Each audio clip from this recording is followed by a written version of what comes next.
क्योंकि मैं प्रेग्नेंट, मैं छोटे से अपार्टमेंट में रह रही हूँ, मैंने बेबी की शॉपिंग स्टार्ट करनी है, पर कौन सी ऐसी एसेंशियल चीजें हैं जो मुझे बाय करनी चाहिए जो एक्चुअली में रिक्वायर्ड है, क्योंकि मेरे घर में जो स्पेस है बहुत कम है। ये किसी ने एक क्वेश्चन मुझसे पूछा जो कि मुझे बहुत इंटरेस्टिंग लगा।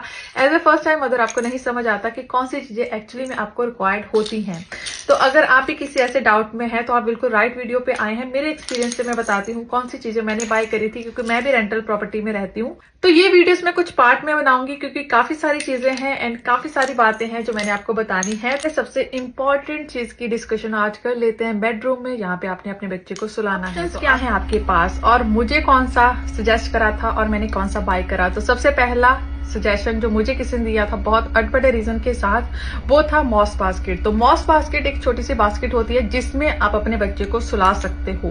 ज्यादातर लोग इसे इसलिए बाय करते हैं जो प्रॉपर कॉट बाय नहीं करना चाहते। आपके रूम में स्पेस बहुत कम है तो आप इसे कंसिडर कर सकते हो। इसका प्राइस भी काफी कम रहता है, पर इसको यूज करने की जो एज है वो मैक्स 6 मंथ की हो सकती है। वो भी डिपेंड करता है आपके बेबी की वेट एंड हाइट पे। काफी टाइम 6 मंथ तक भी आप इसे यूज नहीं। सेकेंड ऑप्शन आपके पास होती है ये क्रिब। तो ये नेक्स्ट टू स्लीप या को स्लीप क्रिब भी से बोलते हैं, जिसमें काफी क्रिब्स में ऐसे जिप लगी होती है जिसे आप ओपन करके अपने बेड के साथ लगा के यूज कर सकते हो। वैसे इसको यूज करने की जो एज है रेकमेंड 6 मंथ करी जाती है, पर काफी लोग थोड़ी ज्यादा देर के लिए भी इसे यूज कर लेते हैं, अबाउट 9-10 मंथ।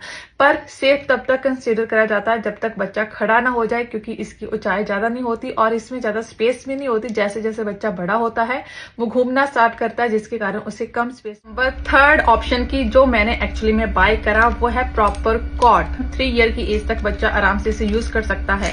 इसके लिए हाँ, आपके रूम में स्पेस होनी चाहिए, और अगर आप एक्चुअली में सुलाना चाहते हो अपने बच्चे को कॉट में तो ये एक अच्छी ऑप्शन हो सकती है। स्पेशली अगर आप रेंटल प्रॉपर्टी में रह रहे हो, आपका फर्निश अपार्टमेंट है, तो आपके बेड का साइज बहुत बड़ा नहीं होगा, जो मेरा भी एक रीजन था इसे बाय करने के लिए। ऐसे तो मैंने ये प्रॉपर कॉट आती है वो मैंने बाय करी थी विद जो डायपर चेंजिंग स्टेशन होता है उसके साथ ही, पर मैंने इसकी एक साइड उतार के इसे लाइक अ को स्लीपिंग बेड ही यूज करा है अपने। तो खैर, जो मुझे यहाँ पे सजेशन दिया था कुछ लोगों ने, वो दिया था मॉस बास्केट का, जिसका रीजन ये दिया गया था कि कौन सा बेबी को इसमें सुलाना है, जस्ट शो ही करना है मिडवाइफ को। क्योंकि ज्यादातर लोगों को लगता है कि यूके में बेड या फिर कॉट बाय करना बेबी के लिए एक लीगल रिक्वायरमेंट है, पर इन रियलिटी ऐसा बिल्कुल भी नहीं है। जी हाँ, सुनने में आपको अटपटा लगेगा, आप बेबी के साथ को स्लीप कर सकते हैं। यूके में भी ये बिल्कुल भी इलीगल नहीं है।